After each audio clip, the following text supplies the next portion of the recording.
함께하는 부활주일입니다.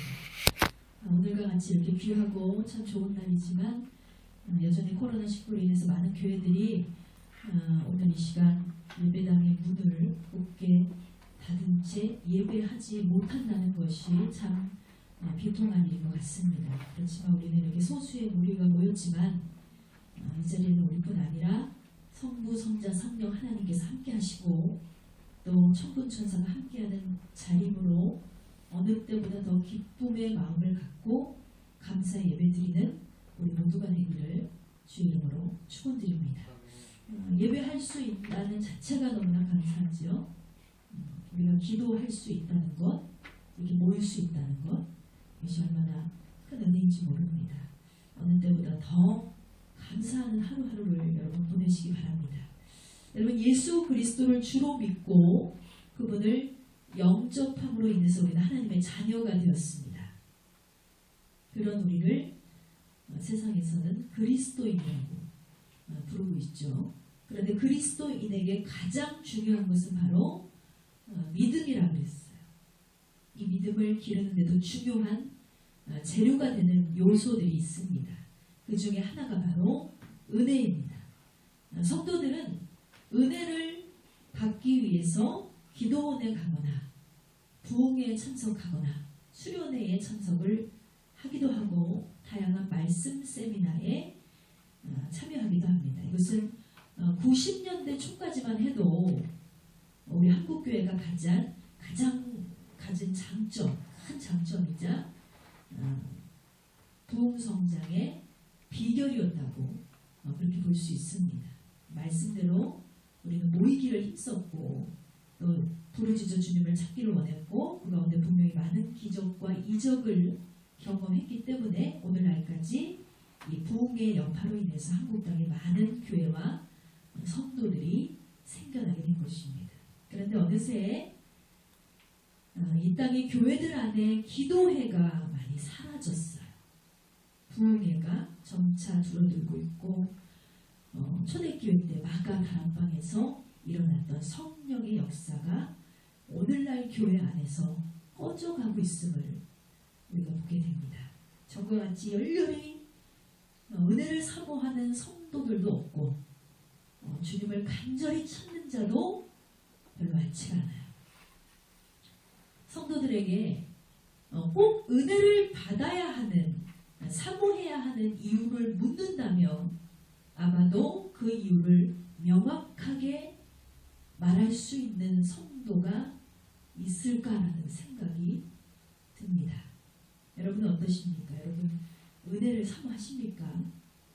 왜 은혜를 받아야 하는지, 과연 은혜가 무엇인지 참 안타깝게도 우리가 입술로는 주여 주여를 외치고 있지만 습관처럼 이렇게 기도하는 하나님의 자녀들에게 이 질문을 한다면 대부분은 이렇게 얘기할 것입니다. 글쎄요, 은혜가 뭘까요? 은혜를 왜 받아야 할까요?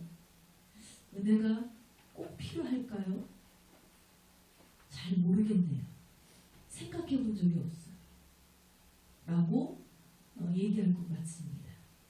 근데 저는 오늘 이 부활주일에 우리가 꼭 은혜를 받아야 하는 이유에 대해서 생각해 보기 원합니다.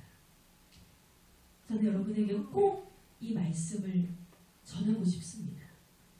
오늘 말씀의 제목인데요. 다 같이 따라 선포하시겠습니다. 은혜가 살아야 영이 살아난다. 아멘. 그렇습니다. 여러분, 우리는 살아계신 하나님의 자녀로서 분명히 하나님께서는 우리의 영을 살리시기 위해서 이 땅에 오셨다고 했어요. 살리는 주로 오셨고 살리길 원하시고 결국은 우리를 살려내셨습니다. 그렇다면 우리는 진짜 살아있는 영을 소유한 자녀가 되어야 하는 것이 마땅하다는 것입니다. 근데 사망 권세를 깨뜨리신 주님과 함께 분명히 나의 원죄가 깨어졌고 인간의 근본과 본성을 거부하는 영을 사모하는 주님의 자녀로 선택을 받았지만 여전히 우리는 살아있는 영을 소유하지 못하고 살아가고 있다는 것입니다. 그렇다면 이유가 뭘까요? 여전히 옛 모습을 벗어던지지 못했기 때문에 그렇습니다. 이제는 부활의 주님과 다시 살아나는 자가 되어야 하는데 나는 죽고 예수로 사는 인생, 나의 육신이 죽고 영으로 사는 인생이 돼야 하는데 부활의 주님과 같이 다시 사는 인생이 되지 못하기 때문에 우리 안에 은혜가 없는, 생기가 없는, 주님을 향한 사모함이 없는, 주님을 향한 열정이 없는 그런 가짜 그리스도인 같은 그런 삶을 우리가 살아가고 있다는 것입니다. 진짜 예수쟁이들은요, 생기가 넘쳐야 돼요. 예수님의 향기를 바라고 예수님의 은혜가 넘치고 예수님의 영으로 충만한 삶, 그것을 살아가는 것이 진짜 그리스도인들의 참된 모습이라는 것을 여러분 기억하시기 바랍니다. 우리는 어때요? 저와 여러분은 어떻습니까? 여전히 나의 삶에 생기가 없고 무기력할 때가 참 많아요. 죽은 자와 같이 내 안에 기쁨을 잃어버린 지 오래됐습니다. 슬픔이 있고 낙심이 여전히 나를 흔들리게 하고 우리는 살아계신 하나님의 성도가 되지 못했다는 것을 스스로 볼 수가 있는 것입니다. 왜일까? 도대체 왜 이런 일이 우리에게 일어났습니까? 믿음이 없기 때문입니다. 은혜가 말라버렸기 때문입니다. 그동안은 여러분 은혜가 무엇인지, 왜 성도가 반드시 은혜를 구해야 하는지, 왜 받아야 하는지, 그러니까 알지 못하고 신앙생활을 하셨다면 오늘 이 시간을 통해 주님께서 주시는 큰 축복, 믿음 성장을 위해서 꼭 필요한 이 은혜, 진정한 거듭남의 은혜를 사모하시는 저와 여러분이 되어야 할 줄 믿습니다. 그러므로 오늘 주어진 말씀 안에서 인생의 해답을 찾으시고 은혜를 정확히 알고 구하고 사모하는 저와 여러분이 되시기를 주님의 이름으로 축원합니다. 자, 그렇다면 은혜는 하나님께서 무조건 주시는 걸까요? 우리가 사모하기만 하면, 간절히 원하기만 하면 무조건 받을 수 있는 것이 은혜일까요? 결론적으로 말씀을 드리면 그렇지 않다는 거예요. 여러분, 우리가 한번 생각해 보기 원합니다. 오늘 본문에서 등장하는 주인공 노아는 분명히 마지막 절에 뭐라고 나와 있어요? 노아는 하나님의 은혜를 입었더라 그랬어요. 그렇다면 노아가 받은 은혜, 그리고 우리가 지금껏 받은 은혜, 그리고 지금 우리가 원하는 은혜가 과연 같은 것이냐는 거예요. 만일 은혜가 하나라면 노아가 받은 은혜나 우리가 받은 은혜가 동일할 것입니다. 그러나 그렇지 않다는 거예요. 성경에 기록된 수많은 선조들이 하나님으로부터 은혜를 받았습니다. 그런데 그 가운데 다윗이 받은 은혜, 요셉이 받은 은혜, 사도 바울이 받은 은혜, 베드로가 받은 은혜가 각자 다 달랐다는 거예요. 요한복음 1장 16절 말씀, 요한복음 1장 16절 말씀 다 같이 보시겠습니다. 우리가 다 그의 충만한 데서 받으니 은혜 위에 은혜로라 그랬습니다. 여러분, 성경은 분명히 은혜 위에 은혜가 있다라고 말하고 있습니다. 한마디로 은혜와 은혜 위에 은혜는 분명히 차이가 있다는 거예요. 여러분이라면 은혜를 받으시겠어요? 아니면 은혜 위에 은혜를 받으시겠어요? 당연히 누구나 은혜 위에 은혜를 받기를 원할 것입니다. 이왕이면 다홍치마라는 말이 있잖아요. 같은 조건이면 누구나 자신에게 더 유리하고 훨씬 더 좋은 것을 선택하듯이 우리가 같은 값에도 마트를 가면 1+1으로 하나 더 주는 것을 선택할 때가 훨씬 더 많습니다. 왜 그렇습니까? 이왕이면 하나 더 받고 싶잖아요. 이것이 사람의 본능을 자극하는 아주 좋은 마케팅이에요. 믿음 생활도 그렇습니다. 은혜에도요, 더 충만한 은혜가 있다는 거예요. 은혜 위에 은혜. 하나님께서는 그런데 우리가 은혜를 구한다고 해서 무조건 주시는 분이 아니라는 거예요. 하나님께서 은혜를 주시는 자가 있고 그렇지 않은 자가 있습니다. 우리는 그동안 하나님께 기도했죠. 하나님, 나에게 은혜를 내려 주시옵소서. 나에게 은혜를 부어 주시옵소서 하면 하나님이 마땅히 나에게 은혜를 주시리라 믿었어요. 그런데 은혜가 쏟아지잖아요. 왜 그랬을까요? 구하기만 한다고 해서 다 되는 것이 아니죠. 정작 구할 줄만 알았지 내가 은혜를 받을 만한 자인가 자기 자신을 확인해 본 적이 없다는 것입니다. 저와 여러분이 만약 은혜를 받을 만한 자가 되지 못한다면 아무리 은혜를 구해도 우리는 은혜를 받을 수가 없을 것입니다. 그래서 우리는 은혜를 구하기 전에 먼저 내가 은혜를 받을 수 있는 자인가를 확인해 봐야 된다. 에베소서 4장 13절 말씀에서 이렇게 말하고 있습니다. 우리가 다 하나님의 아들을 믿는 것과 아는 일에 하나가 되어 온전한 사람을 이루어야 한다라고 했어요. 이것이 하나님께서 그리스도인들에게 바라시는 거예요. 바라시는 모습, 성도의 모습, 성도의 태도입니다. 아는 것으로 그쳐서는 안 되고 믿는 것으로 그쳐서도 안 되고 믿는 것과 아는 것이 일치가 돼서 하나가 되어야지만 온전한 성도가 된다. 온전한 사람이 된다. 하나님께서 원하시는 사람이 된다. 한마디로 하나님의 독생자 예수 그리스도를 믿는 것만으로는 구원을 완성할 수가 없다는 거예요. 믿는 것과 아는 것이 하나 되었어. 그것을 실천하고 결단하고 행하는 자가 되어야 저와 여러분은 온전한 사람이 될 수 있고, 즉 온전한 예수쟁이가 될 수 있다는 거예요. 그렇기 때문에 은혜를 내가 받을 것인가 말 것인가는 선택사항이 아니에요. 성도에게 반드시 사모해야 할 것이 바로 은혜입니다. 그런데 구하기 전에 은혜가 무엇이고 은혜를 왜 받아야 하고 은혜는 어떤 종류가 있고 은혜를 받기 위해서 내가 어떻게 해야 하는가를 확실하게 깨달아야 할 줄 믿습니다. 자, 먼저 은혜란 무엇인가? 여러분, 은혜가 무엇입니까? 은혜를 받는다는 것은 성경의 여러 구절을 통해서 은혜에 대해서 기록이 되어 있는데 요약을 해드리자면 은혜는요 하나님의 사랑을 받는 것입니다. 은혜는요 하나님의 긍휼하심을 얻는 것입니다. 은혜는요 하나님의 자비하심을 받는 것입니다. 은혜는요 하나님의 용서하심이 있는 것입니다. 이 모든 것을 몽땅 얻는 것이 은혜. 하나님의 사랑, 하나님의 긍휼, 하나님의 자비, 하나님의 용서, 이 몽땅 세트.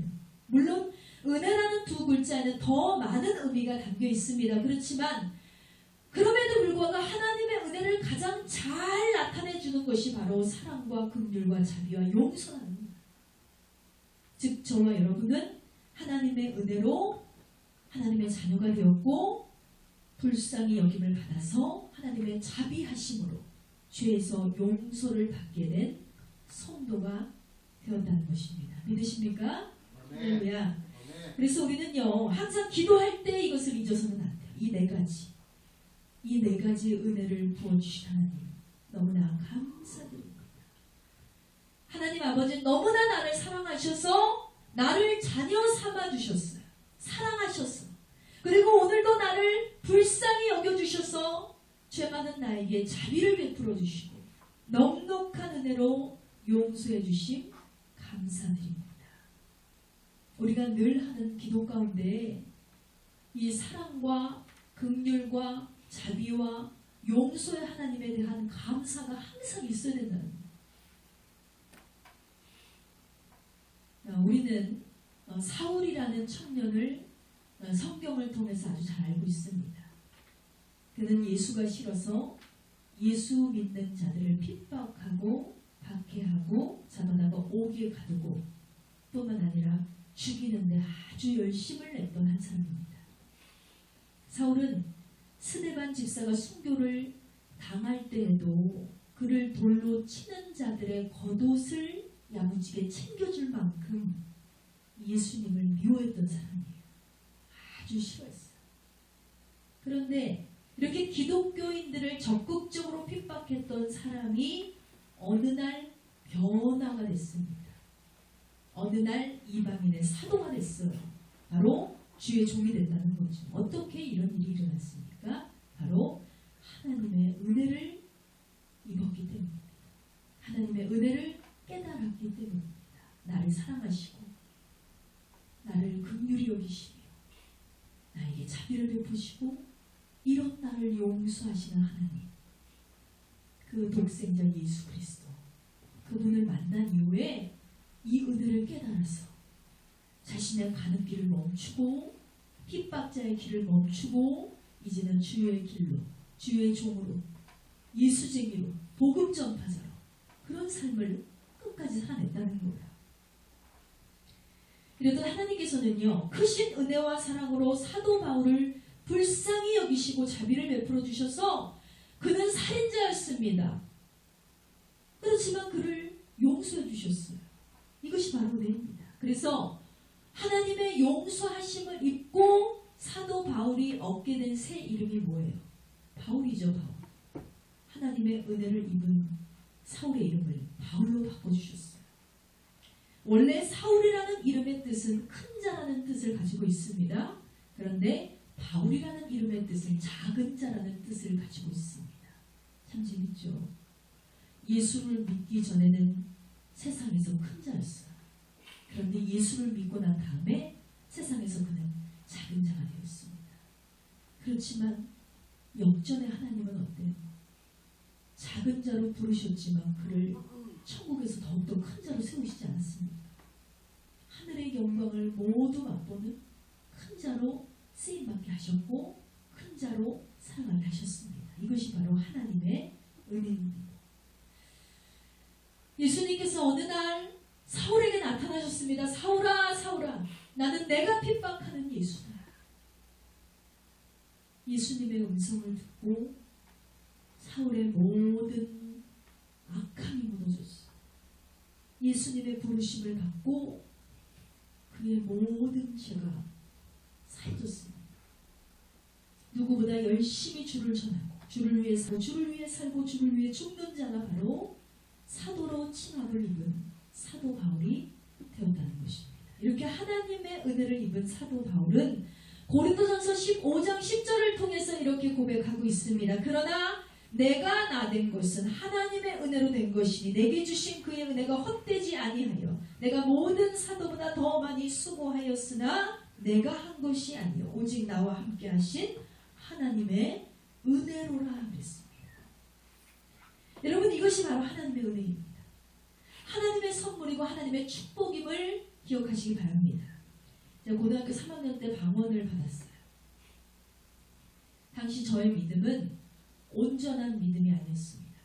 모태신앙으로 태어나서 눈떠보니 예수 믿는 가정에서, 눈떠보니 예수 믿는 열심인 아버지 밑에서, 열심인 어머니 밑에서 그렇게 나의 신앙과 상관없이 살았습니다.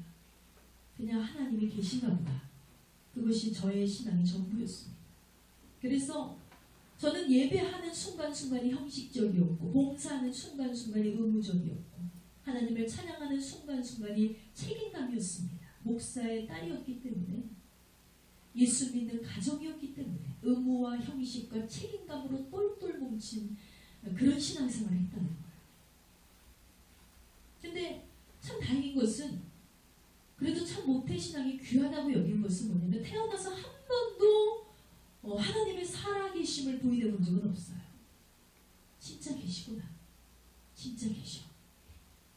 그런 믿음이었습니다. 그런데 어느 날 저 고등학교 3학년 때 한참 방황을 했던 그때 오살리 기도원을 가게 됐습니다.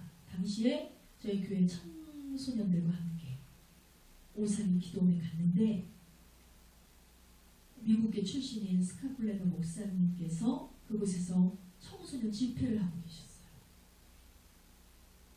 오살리 기도원은 어렸을 때부터 매우 자주 갔던 곳이기 때문에 익숙하고 평안하고 고향과 같은 곳이었는데 저의 마음에 한 번도 예수로 인한 감각이 없었습니다. 그런데 그날 스카플레노 목사님이 영어로 계속해서 찬양을 하시는데 처음에는 지루하다. 언제 끝나지? 너무 오래 하시네. 이런 생각들이 저의 마음을 장악했어요. 그런데 갑자기 그럼에도 불구하고 무릎을 꿇고 자리에 엎드려 있는 저에게 하나님께서 어떤 마음을 주시는 거예요. 뭉클뭉클 올라오는 마음. 이게 뭐지? 기도를 했어요. 기도를 하기 시작하는데 내 입에서 내가 알지 못하는 언어들이 터져 나오기 시작했습니다. 그것이 바로 방언이었습니다. 혀가 막 꼬이고 눈물이 뚝뚝뚝뚝 떨어지는데 방언이 터졌어요. 여러분, 그때 당시에 제가 받은 것은 뭘까요? 하나님의 은혜일까요? 하나님의 은사일까요? 그때 당시에 제가 받은 것은 은혜가 아니었습니다. 은사였습니다. 방언의 은사. 여전히 방언을 받고도 저는 형식적인 신앙생활을 계속했습니다. 약 5년 정도를 계속했습니다. 여전히 나의 마음에는 그때 당시의 순간 외에 예수님에 대한 열정이 없었습니다. 그런데 25살이 되던 해 교회에서 작전기도를 시작했는데 어떠한 끌림에 의해서 제가 작전기도에 참여를 하게 됐어요. 그때 저의 형식적인 신앙생활이 깨졌습니다. 제가 막 기도를 하는데 똑같이 기도를 하는데 제 마음에 깨달음이 임하는 거예요. 죄가 막 생각나요. 가슴을 찢고 땅을 치면서 그간 하나님께 기도했습니다. 내가 알고도 짓고 모르고도 지은 모든 죄를 용서해 주세요. 나의 이 죄 때문에 이 땅에 오셔서 십자가를 지신 예수님, 나를 구원해 주시면 감사합니다. 모든 것을 다 쏟아내고 회개를 했습니다. 이것은 하루가 아니라 몇 날, 며칠이 됐고 몇 달이 되고 몇 년간 지속이 됐어요. 예수님이라는 단어만 들어도 눈물이 쏟아지고 십자가를 보기만 해도 가슴이 찢어질 듯 괴로웠습니다. 그렇다면 여러분, 저는 이 순간 25살 때 은혜를 받은 것일까요? 은사를 받은 것일까요? 저는 은혜를 받았습니다. 이처럼 은사는요, 사람을 변화시키지 않습니다. 이 땅을 살아가는 많은 성도들이 은사를 구하고 있습니다. 하나님 나에게 치유의 은사를 주세요. 하나님 나에게 기도의 은사를 주세요. 하나님 나에게 환상을 보게 하시고 하나님의 음성을 듣게 하시고 방언을 통변하게 하시고 하나님 나에게 특별한 은사를 부어주세요. 은사를 받아도 온전해지지가 않아요.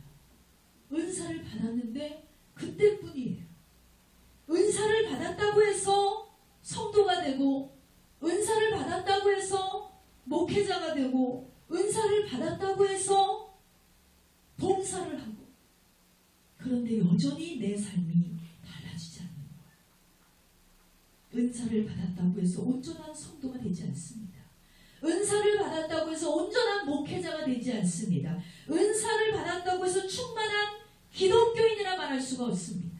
왜냐하면 은사는 하나님의 선물임을 맞지만 은혜가 없는 은사는 결코 오래 갈 수가 없다는 것입니다.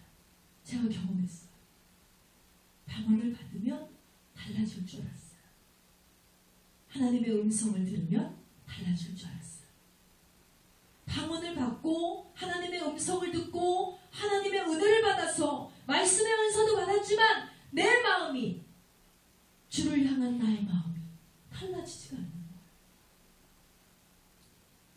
밤에 은혜를 받았더니 내 모습이 보이기 시작했습니다. 내가 왜 죄인인지, 무엇 때문에 내가 죄를 지었는지, 자신의 죄를 깨닫게 하는 신비한 능력. 한마디로 회개의 영은요, 여러분 은혜를 받은 자에게만 가능하다는 사실을 꼭 기억하시기 바랍니다. 한마디로 회개의 영이 없잖아요. 내가 도무지 왜 죄인인지를 알지를 못하겠고 날마다 내 죄를 고백할 수 없는 사람이라면 이 성도는 은혜 받지 못합니다. 은혜를 얻지 못합니다. 내 자신이 하나님 앞에 결코 용서받을 수 없는 죄인이라는 사실을 깨닫게 되면 그것이 바로 우리 안에 은혜가 임한 것임을 믿으시기 바랍니다. 그럼에도 불구하고 하나님께서 나를 사랑하신다. 내가 죽을 수밖에 없는 죄인인데 그럼에도 불구하고 하나님 나를 사랑하신대요. 그럼에도 불구하고 하나님이 나를 긍휼히 여기신대요. 불쌍히 여기신대요. 죽어 마땅한데 그럼에도 불구하고 하나님이 나에게 자비를 베푸시고 나를 용서해 주시겠대요. 여기까지 깨달아지면 어때요? 눈물이 없이는 예수의 이름을 부를 수가 없는 거예요. 눈물이 없이는 십자가를 바라볼 수가 없는 거예요. 이것이 바로 은혜입니다. 이렇게 하나님의 크고도 놀라운 은혜를 깨달은 성도는요, 그의 삶이 변화되기 시작합니다. 하나님과 너무나 감사하고 너무나 감격해서 지금까지처럼 살 수가 없는 거예요. 그래서 눈 뜨면 감사가 막 쏟아져 나옵니다. 만나는 자들에게 주님의 사랑에 대해서 참된 복음에 대해서 전하지 않고는 견딜 수가 없습니다. 이 은혜를 경험했어요. 사도 바울이. 그래서 그는 순교를 당하는 순간까지, 죽는 순간까지도 예수 그리스도의 복음을 전하다 죽었다. 당연하게 하나님의 은혜를 깨달았기 때문에 그의 삶을 분명하고 확실하게 변화시키셨다는 것입니다. 그러나 반대로 은혜를 받지 못했다면 어떨까요? 은혜 받지 못한 성도는 자기 자신을 볼 수가 없습니다. 잘못을 해도 죄를 지어도 그것이 죄인지 잘못인지를 깨닫지 못하기 때문에 회개하지 않습니다. 변화되려고 노력하지 않습니다. 달라지지 않습니다. 수십 년 믿음 생활을 했는데도 달라지지 않는 성도가 있다면 은혜를 얻지 못했기 때문입니다. 교회 안에서 그가 집사가 되고 권사가 되고 장로가 되고 목사가 되고 달라지지가 않아요. 말하는 것, 행동하는 것, 생각하는 것, 어느 것 하나도 달라지지가 않아요. 직분을 받기 전이나 후나 그의 성품과 인격조차 달라지지 않는 것입니다. 왜 이렇게 달라지지 않아요? 성경을 몰라서일까요? 말씀을 잘 못 들어서 그럴까요? 분명히 기도도 하고 말씀도 읽고 예배도 드리는데 왜 달라지지가 않는 거예요? 바로 은혜를 얻지 못했기 때문입니다. 이렇게 은혜를 받지 못한 자에게는 여러분 하나님의 사랑, 긍휼, 자비, 용서하심이 없습니다. 회개도 없고 변화도 없지요. 문제는 삶이 거듭나지 않은 성도에게 과연 하나님께서 천국의 문을 열어주실 것이냐의 문제예요. 예수님께서는 바리새인 중에 한 사람인 니고데모에게 분명히 말씀을 하셨습니다. 요한복음 3장 3절 말씀에 진실로 진실로 내게 이르노니 사람이 거듭나지 아니하면 하나님의 나라를 볼 수 없느니라 그랬어요. 니고데모가 어떤 사람이에요? 열심이었어요. 율법주의자였어요. 충성했습니다. 남들이 보기에 아주 의롭게 복되게 그렇게 믿는 자였습니다. 그런데 예수님께서는 그런 니고데모에게 말씀하시죠. 진실로 진실로 거듭나지 아니하면 내가 하나님의 나라를 볼 수 없을 것이다. 그건 뭐예요? 구원받지 못한다는 거예요. 천국 갈 수 없다는 거예요. 그렇습니다, 여러분. 은혜는 이렇게 소중한 것임을 여러분 기억하시기 바랍니다. 성도에게 있어 하나님의 사랑을 입는다는 것, 성도에게 있어 하나님의 긍휼하심을 얻는다는 것, 성도에게 있어 하나님의 자비와 용서보다 더 값지고 소중한 것은 이 세상에 없다는 것입니다. 그러므로 은혜가 무엇인가? 왜 나에게 은혜가 필요한가? 정확히 기억하시고 구하시고 여러분 사모하시기 바랍니다. 앞서 말씀드렸다시피 은혜는 하나가 아니라 그랬어요. 은혜에도 여러 종류의 은혜가 있다 했습니다.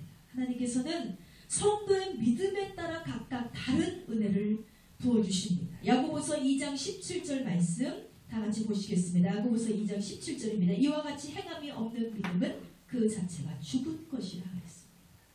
행함이 없는 믿음은 곧 어떤 거라 그랬어요? 죽은 것이다. 죽은 믿음이다. 죽은 믿음을 가진 성도는 영적으로 죽은 자라는 거예요. 마태복음 7장에 나오는 주여 주여 하는 성도가 바로 영적으로 죽은 자다. 이 성도는 입으로는 주님을 사랑한다고 해요. 입으로는 주님을 간절하게 찾습니다. 그런데 사랑을 보여줄 만한, 증명할 만한 행함이 전혀 있지 않아요. 우리가 연인들로 사랑을 한다고 하잖아요. 맨날 입으로만 사랑한다고 그러고 행동이 하나도 없어. 뭐 꽃한 송이를 사주나 맛있는 밥을 하나 사주나 아무런 행함도 없어. 그러면 과연 그 상대방의 사랑을 믿을 수 있을까요? 믿을 수가 없어요. 죽은 믿음이란 그렇습니다. 성도의 믿음이란 그렇습니다. 행함이 있어야, 하나님께 증명할 만한 행동이 있어야 그것이 사랑임을 주님도 아시는 것입니다. 그래서 모든 성도에게 동일하게 하나님이 은혜를 베풀어 주시는 거예요. 그 성도의 믿음의 분량에 따라, 성도의 믿음의 행위에 따라 각기 다른 은혜를 부어주신다. 그렇다면 은혜의 종류는 어떤 것이 있느냐? 열왕기상 3장 6절 말씀에 보시겠습니다. 열왕기상 3장 6절 말씀에 큰 은혜에 관한 말씀이 나옵니다. 솔로몬이 이르되 주의 종 내 아버지 다윗이 성실과 공의와 정직한 마음으로 주와 함께 주의 앞에서 행함으로 주께서 저에게 큰 은혜를 베푸셨고 주께서 또 그를 위하여 이 큰 은혜를 항상 주사 오늘날 같이 그의 자리에 앉을 아들을 그에게 주셨나이다. 그랬습니다. 여러분 요한복음 1장 6절에 아까 말씀드렸던 은혜 위에 은혜가 있다 그랬어요. 그것이 바로 여기 이 말씀에서의 큰 은혜와 동일한 은혜입니다.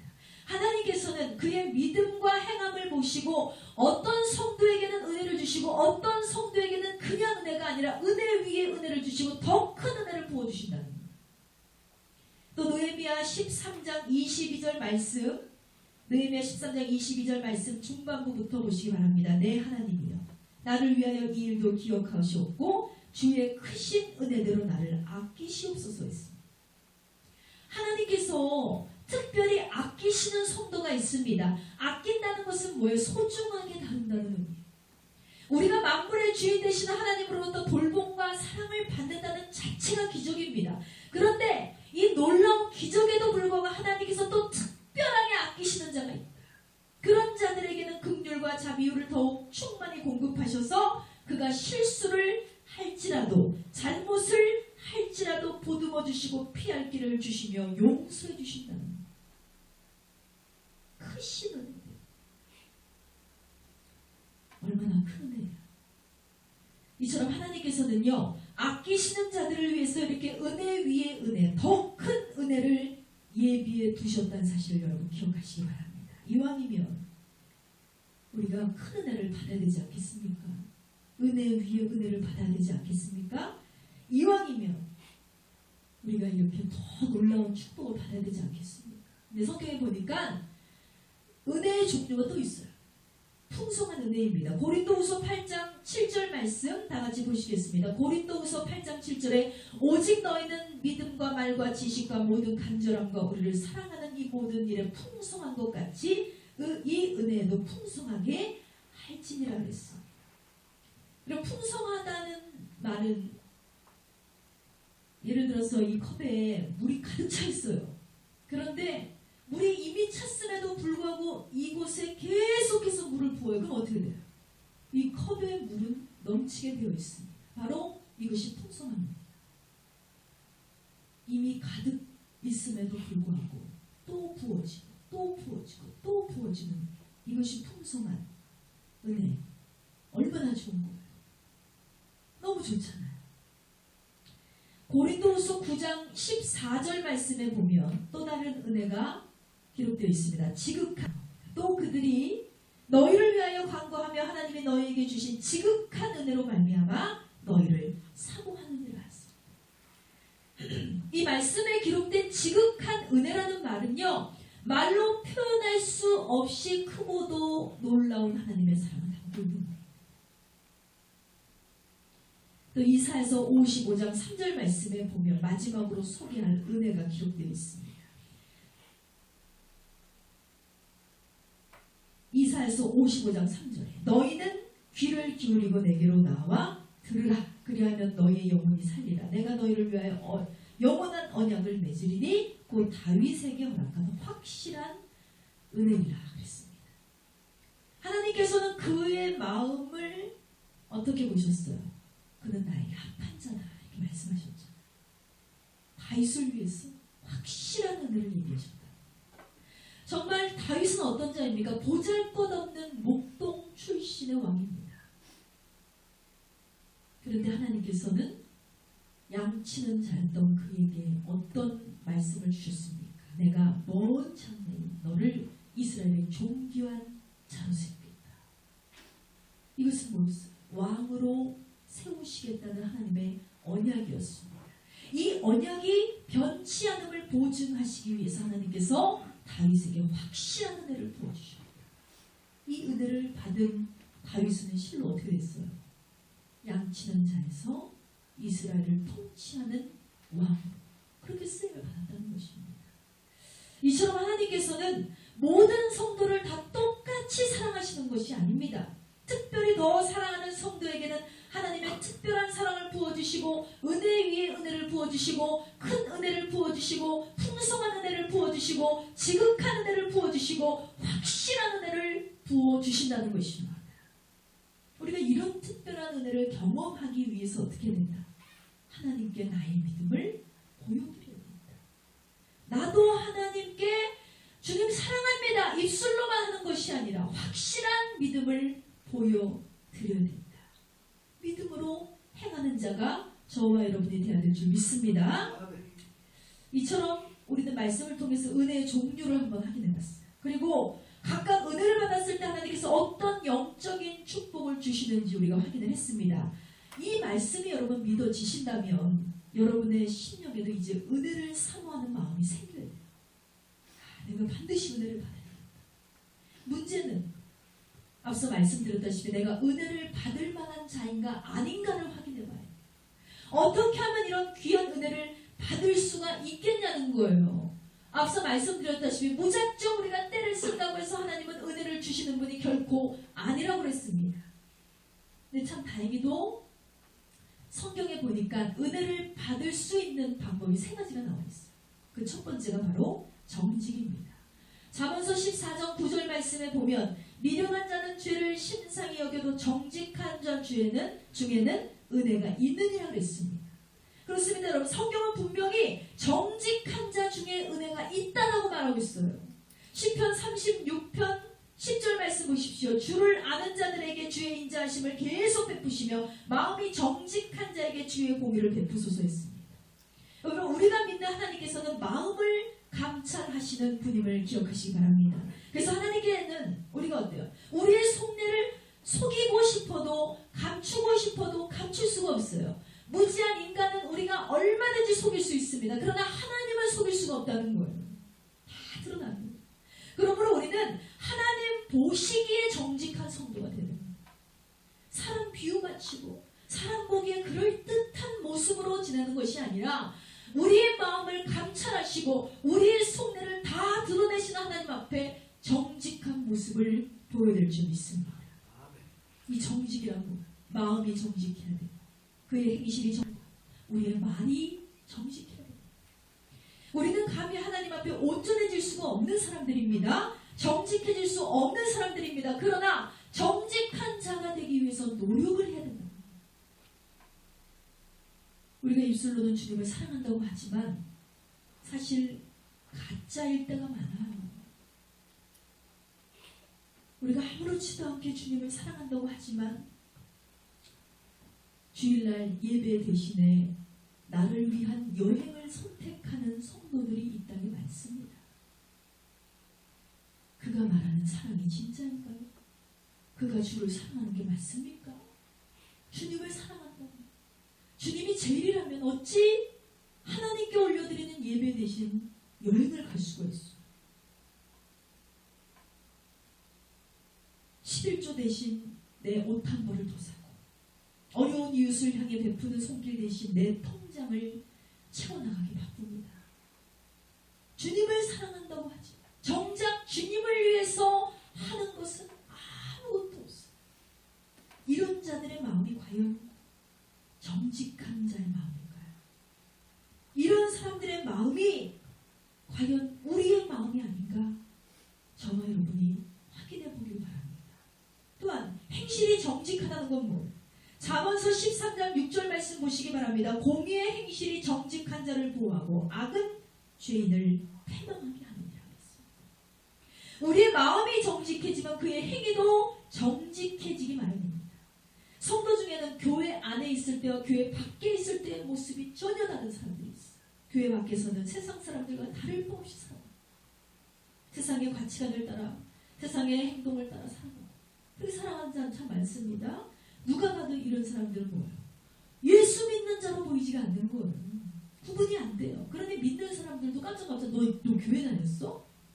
아, 교회 다니는지 몰랐는데. 그런 얘기를 들었던 사람이 봐줍니다. 맨날 소문만 났어요. 목사 딸이래, 학교에서. 그런데 예수 믿는 자 같지가 않아요. 예수 믿는 사람처럼 행동하지 않고 말하지 않고 마음 먹지 않습니다. 항상 친구들이 의심했어요. 뭐, 야, 소문 아니야? 너 진짜 목사님 딸이야? 은혜 받기 전에 저의 모습이 그랬어요. 누가 봐도 예수 믿는 자처럼 보이지 않았습니다. 교회 안에서와 세상에서의 모습이 너무나 달랐기 때문입니다. 예수로 인해 거듭나기 전 저의 모습은 정직하지 않았어요. 비정직한 모습으로 살았습니다. 그런데 내 안에 예수님이 찾아오셨는데 내가 만난 예수님이 너무나 정직하신 거예요. 진실하신 거예요. 그 예수님을 만난 이후로 그렇게 살 수가 없더라고요. 예수님의 정직함이 내 안에 임하니까, 그 정직함이 내게 은혜로 임하니까 내가 더 정직해지고 더 의로워지길 원하는 그런 성도가 됐습니다. 그래서 세상에서 예수쟁이답게 살게 하시려고 하나님은 제가 목회자가 된 후에도 세상에서 정직하게 살아가도록 훈련하시기 위해서 16년간 일하면서 살게 하셨잖아요. 나의 모습을 제대로 볼 수 있게 하시려고. 여러분, 이것이 바로 은혜입니다.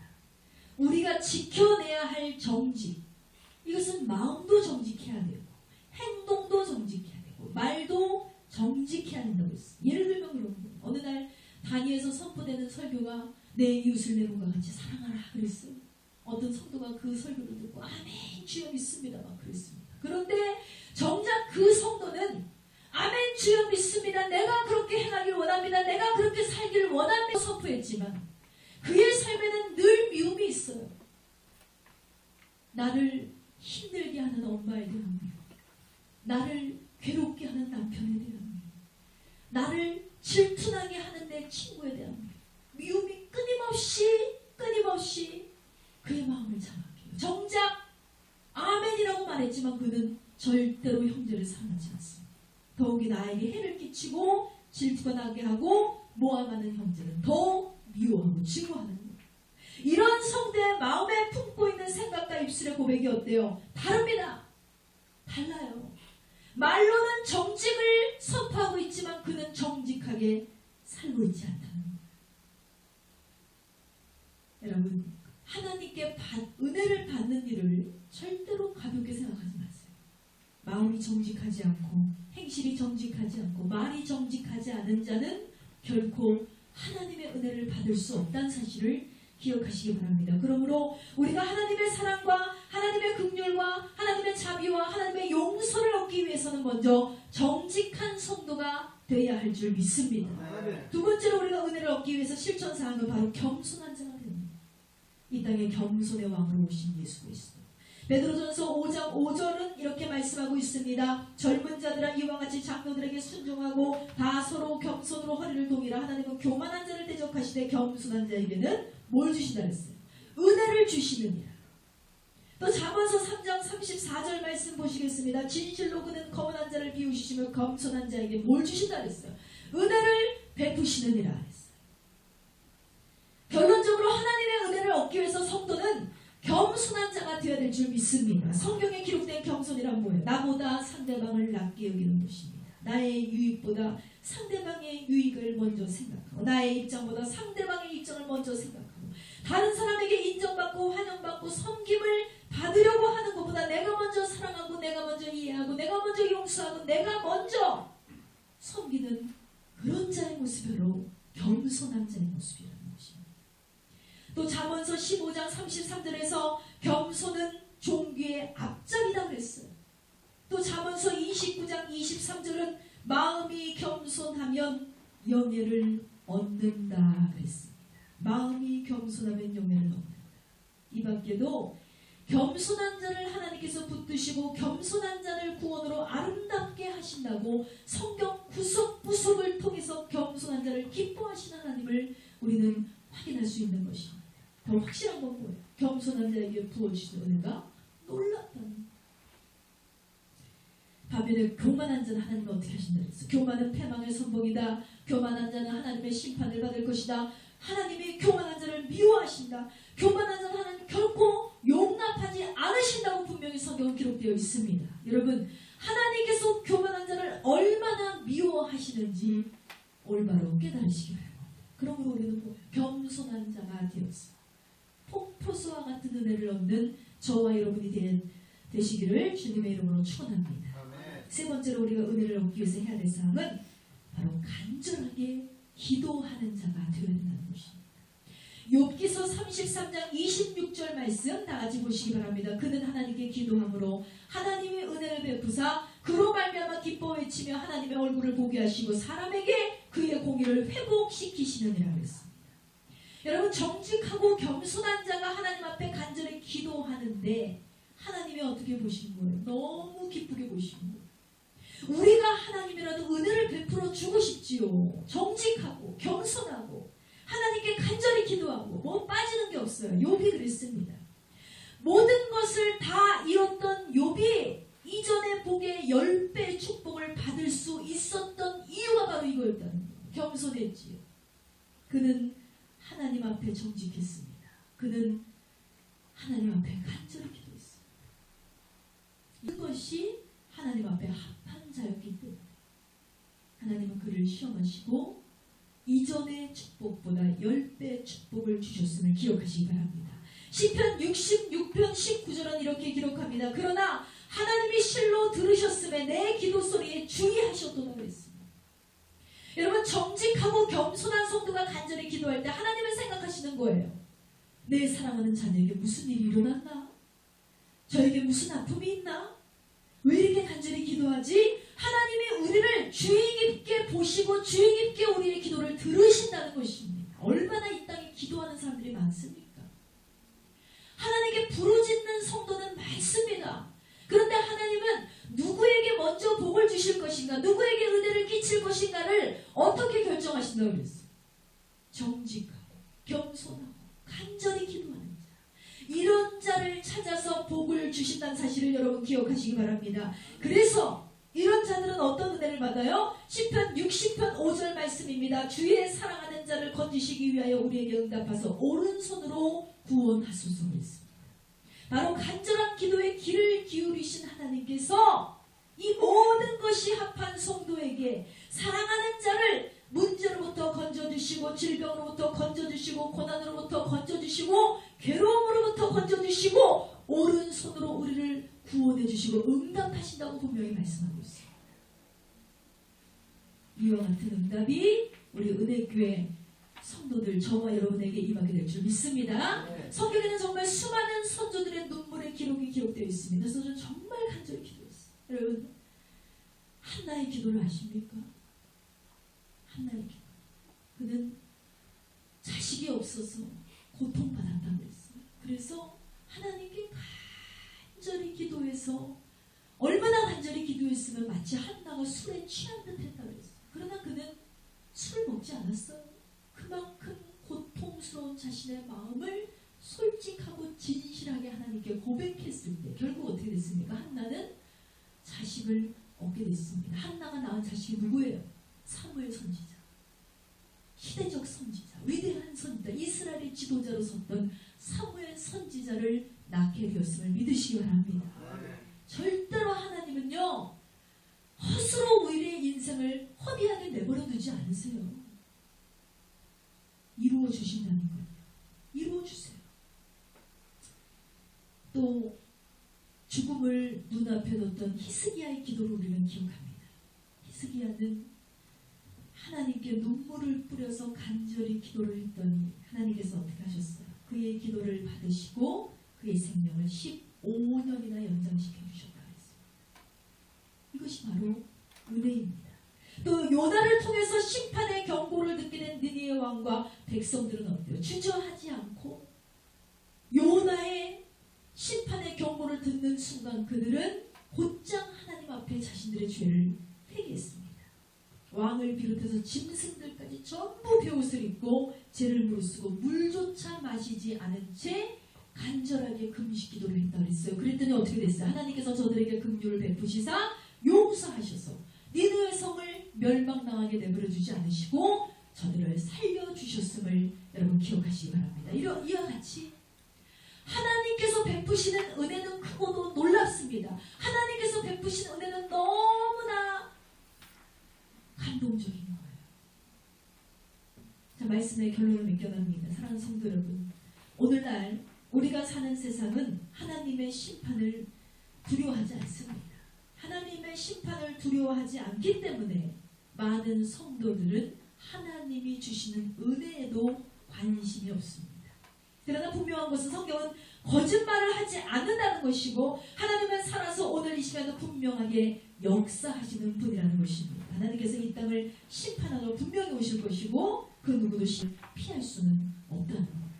주님이 다시 오시는 날 환난 속에 남겨져서 슬피 울며 이를 갈며 후회할 것이냐, 아니면 노아와 같이 구원받고 건진받는 자녀가 될 것이냐, 에녹과 같이 엘리야와 같이 들림받는 성도가 될 것이냐는 바로 저와 여러분의 믿음에 달려 있다는 것입니다. 그러기 위해서 우리가 어떻게 된다고요?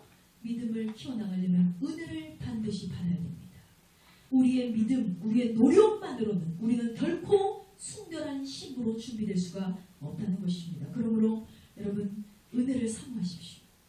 은혜를 받기 위해서 노력하시고 은혜를 위해서 간절하게 하나님께 구하시기 바랍니다. 그 은혜로 하여금 이 땅에서는 고난을 이기고 소원을 이루는 삶을 살아가시고 훗날 주님 앞에서 우리 모두가 웃으면서 천국의 한 가족으로 만나게 되기를 주님의 이름으로 축원드립니다.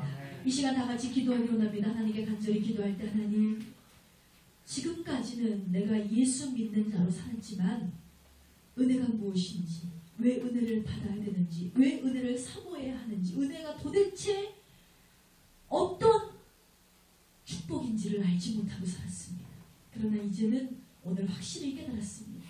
하나님, 우리 모두에게 정직한 자가 되게 하시고 겸손한 자가 되게 하시고 간절히 기도하는 자가 되게 하셔서 은혜 위에 은혜를 받게 하시고 더 큰 은혜를 받게 하시고 지극하고 풍성하고 확실한 은혜를 받을 수 있는 우리 모두가 되게 해달라고 이 시간 주여 삼창하시고 기도하시고